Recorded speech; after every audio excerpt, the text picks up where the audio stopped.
got nothing but sisters, so I was always siempre me enseñaron like don't be disrespectful to your wife or any other woman, right? Since I was a kid, and that always se quedó in my head, So what she was saying, yeah, I used to drink, but it came to a point where I had always, I wouldn't say have it under control because drinking is not having it under control, but I would never have those type of arranques. You know what I mean? Like I'm a blackout or aggressive or name it, you name it. I feel like it was an issue when because of me still trying to figure it out. Like how to provide. We did things. I did things the opposite way.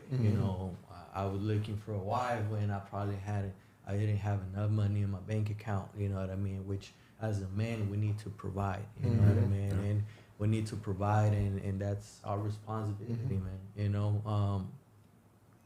I do feel really bad because of that. Because I put her through a lot. But it takes a lot, man, to understand and say sorry and wanting to change what you were doing wrong, especially when, like she was saying, our marriage was just on the edge already. It came to a point where even though she used to like do that, we used to take a couple beers, like a couple, but I always kept it calm, and respectful until like I tell her like, we can do this.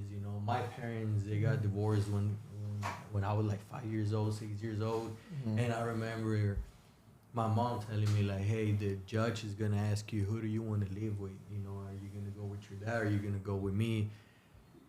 That was I feel like that was the hardest decision ever because as a kid, you love your dad, you love your mom, you know what I mean? So I remember I used to tell her like, hey, I'm sure of what I want. I want a marriage. I want to do things right, and God knows that ever since I met her, I did things right. I did things right in a way that she wasn't no second option. She wasn't no, like, let me try to see what's going on with her so I can probably test it out with someone else. You know what I mean? Because I knew that I was asking God for a wife. And I was like, why would I be asking God for a wife and then I'm going to be doing all these things behind her back? You know what I mean? So my point here is that I told her, like, when we have a kid, I don't want our relationship to be bad and go our different ways because of my behavior or your behavior, but at this point, like, this can't be happening.